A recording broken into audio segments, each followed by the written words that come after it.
Hi നമസ്കാരമുണ്ടേ.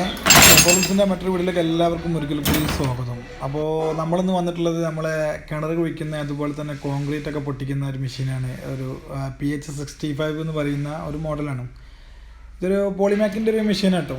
അപ്പോൾ ഇതെന്താ സംഭവിച്ചതെന്ന് വെച്ചിട്ടുണ്ടെങ്കിൽ നമ്മളെ കിണർ പണിക്ക് കൊണ്ടുപോയിട്ട് കംപ്ലീറ്റും ചളി കയറിപ്പോയതാണ്. അപ്പോൾ മെയിനായിട്ട് ഇങ്ങനത്തെ മെഷീനൊക്കെ സംഭവിക്കുന്ന മെയിനായിട്ടുള്ള കുഴപ്പം എന്ന് പറഞ്ഞിട്ടുണ്ടെങ്കിൽ ഇനിയിപ്പോൾ എത്ര പുതിയതായാലും ശരി, എത്ര പഴയതായാലും ശരി, അതല്ല ഇനിയിപ്പോൾ എത്ര ക്വാളിറ്റി ഉള്ളതായാലും ശരി, ചളി ഇതിൻ്റെ ഉള്ളിലേക്ക് കയറിയിട്ടുണ്ട് എന്നുണ്ടെങ്കിൽ തീർച്ചയായിട്ടും അത് പെട്ടെന്ന് കംപ്ലൈൻ്റ് ആവും. ഒരു കാരണവശാലും ഇതിൻ്റെ ഉള്ളിലേക്ക് ആംബറിങ് കിട്ടില്ല. സാധാരണ രീതിയിൽ നമ്മളിപ്പോൾ കോൺക്രീറ്റ് ഒക്കെ പൊട്ടിക്കുകയാണെന്നുണ്ടെങ്കിൽ മെയിനായിട്ടുള്ള പ്രശ്നം സംഭവിക്കുക വെച്ചാൽ ഓയിൽ ഇല്ലാണ്ട് കുറേ കാലം വർക്ക് ചെയ്തിട്ടുണ്ടെങ്കിൽ അതിൻ്റെ ഓറിങ് കംപ്ലൈൻ്റ് ആയിട്ടാണ് സാധാരണ രീതിയിൽ ഇതിൻ്റെ ആംബറിങ് ഒക്കെ പോവാറ്. പക്ഷേ നേരെ മറിച്ച് നമ്മളിപ്പോൾ ഇതിൻ്റെ കുഴപ്പമെന്ന് വെച്ചിട്ടുണ്ടെങ്കിൽ ഇപ്പോൾ ഇത് ചളി കയറി കഴിഞ്ഞിട്ടുണ്ടെങ്കിൽ നമുക്ക് ഒരു കാരണവശാലും ആംബറിങ് കിട്ടില്ല. അപ്പോൾ ആ ഒരു കാര്യം നമ്മളെപ്പോഴും ശ്രദ്ധിക്കുക. അപ്പോൾ നമ്മൾ ചെയ്യേണ്ട മെയിനായിട്ടുള്ള കാര്യം എന്ന് പറയുന്നത് മെയിനായിട്ട് നമ്മൾ കംപ്ലീറ്റ് ഇത് റിമൂവ് ചെയ്തതിന് ശേഷം കംപ്ലീറ്റ് ക്ലീൻ ആക്കുക എന്നുള്ളതാണ് മെയിനായിട്ട്. ക്ലീൻ ആക്കുമ്പോൾ നല്ല ശ്രദ്ധിക്കണം. അതിൻ്റെ ഉള്ളിൽ എന്തായാലും ഒരു പൂഴിത്തരി മറ്റുള്ള കാര്യങ്ങളൊക്കെ ഉണ്ടാവും. അതിൻ്റെ ഉള്ളിൽ കറക്റ്റ് കംപ്രഷൻ കിട്ടണമെന്നുണ്ടെങ്കിൽ നമ്മൾ എല്ലാ ഭാഗങ്ങളും വളരെ പെർഫെക്റ്റ് ആയിട്ട് നല്ല അടിപൊളിയായിട്ട് നല്ല ക്ലീൻ ചെയ്യണം. ക്ലീൻ ചെയ്താൽ മാത്രമാണ് നമുക്ക് ഇതിന് ആയിട്ട് നമ്മൾ ചെയ്യുന്ന സമയത്ത് നമുക്ക് കറക്റ്റായിട്ട് ആംബറിങ് ഉണ്ടായിരിക്കുള്ളൂ. അപ്പോൾ എല്ലാ പാട്ടും ഇപ്പോൾ നമ്മൾ ഈ സിലിണ്ടർ ആയിട്ടുള്ള കാര്യങ്ങളൊക്കെ ഉള്ളിൽ നിന്നൊക്കെ നമ്മൾ ക്ലീൻ ആക്കണമെങ്കിൽ ഭയങ്കര ബുദ്ധിമുട്ടുണ്ടായിരിക്കും. അപ്പോൾ അതൊക്കെ നമ്മൾ ശ്രദ്ധിച്ചുകൊണ്ട് തന്നെ നല്ല നല്ല ഇത് പിസ്റ്റണാണ്. പിസ്റ്റണിൻ്റെ ഉള്ളിലൊക്കെ ശരിക്ക് എന്തായിരിക്കും വെച്ചാൽ ഇതിൻ്റെ പൂഴിത്തരി ഉണ്ടായിരിക്കും. കിണറിൻ്റെ ഉള്ളിൽ നിന്ന് കയറിയ പൂഴിത്തരി ഉണ്ടായിരിക്കും.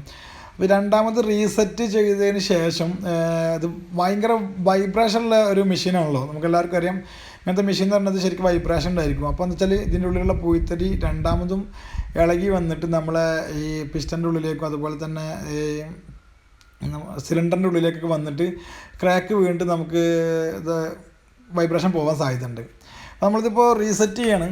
അപ്പോൾ റീസെറ്റ് ചെയ്യുമ്പോൾ ശ്രദ്ധിക്കേണ്ട മെയിനായിട്ടുള്ള കാര്യങ്ങളെന്നുണ്ടെങ്കിൽ നമ്മൾ എല്ലാ പാർട്ടിലും നമ്മൾ ശരിക്ക് ഓയിൽ ഇൻസ്റ്റാൾ ചെയ്യാൻ വേണ്ടി ശ്രമിക്കുക. കാരണം എന്ന് പറഞ്ഞിട്ടുണ്ടെങ്കിൽ എല്ലാ ഭാഗത്തും നല്ല വെള്ളം കയറിയതുകൊണ്ട് തന്നെ അതിൽ എല്ലാ ഭാഗങ്ങളും നല്ല അടിപൊളിയായിട്ട് ഓയിലൊക്കെ കൊടുത്തതിന് ശേഷം നമ്മൾ റീസെറ്റ് ചെയ്യുക. റീസെറ്റ് ചെയ്ത് നമ്മൾ കംപ്ലീറ്റ് നെറ്റ് ഒക്കെ ഫുൾ ടൈറ്റ് ആക്കുക. നെറ്റ് ടൈറ്റ് ആക്കുമ്പോൾ നല്ല ശ്രദ്ധിക്കണം. കാരണം വെച്ചാൽ വൈബ്രേഷൻ ഉള്ളതുകൊണ്ട് തന്നെ നെറ്റിന് ചെറിയൊരു ലൂസ് ഉണ്ടെങ്കിൽ തന്നെ നമുക്ക് എന്താ വെച്ചാൽ അത് വീണ്ടും അതിൻ്റെ ത്രെഡ് പോകാനുള്ള സാധ്യത വളരെയേറെ കൂടുതലാണ്. അപ്പോൾ ഇതിൻ്റെ ഓരോ ഭാഗങ്ങളും നമ്മൾ വളരെ ശ്രദ്ധാപൂർവ്വം കൈകാര്യം ചെയ്തിട്ടില്ല എന്നുണ്ടെങ്കിൽ വലിയ നഷ്ടം നമുക്ക് സൃഷ്ടിക്കും.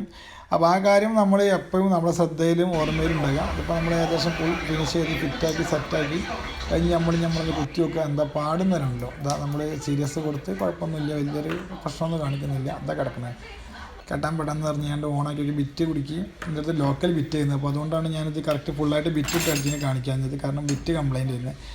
ബിറ്റ് കംപ്ലയിൻറ്റുള്ള ബിറ്റ് ഇട്ടുണ്ടെങ്കിൽ ഇത് മൗത്ത് സെറ്റ് കംപ്ലയിൻ്റ് ആവും. അപ്പോൾ അതുകൊണ്ട് ബിറ്റ് റിമൂവ് ചെയ്തിട്ടാണ് ഇത് അടിക്കുന്നത്. അത് നല്ല അടിപൊളി വർക്കിങ്ങാണ്. ഞാൻ പുറത്തുകൊണ്ട് വീഡിയോ വിട്ടിട്ട് അടിച്ചു നോക്കി നല്ല അടിപൊളി പക്ക വർക്കിങ്ങാണ്. അപ്പോൾ ഒക്കെ നിങ്ങൾക്ക് എൻ്റെ വീഡിയോ ഇഷ്ടപ്പെടുന്നെങ്കിൽ ജസ്റ്റ് ഒന്ന് ലൈക്ക് ചെയ്യുക.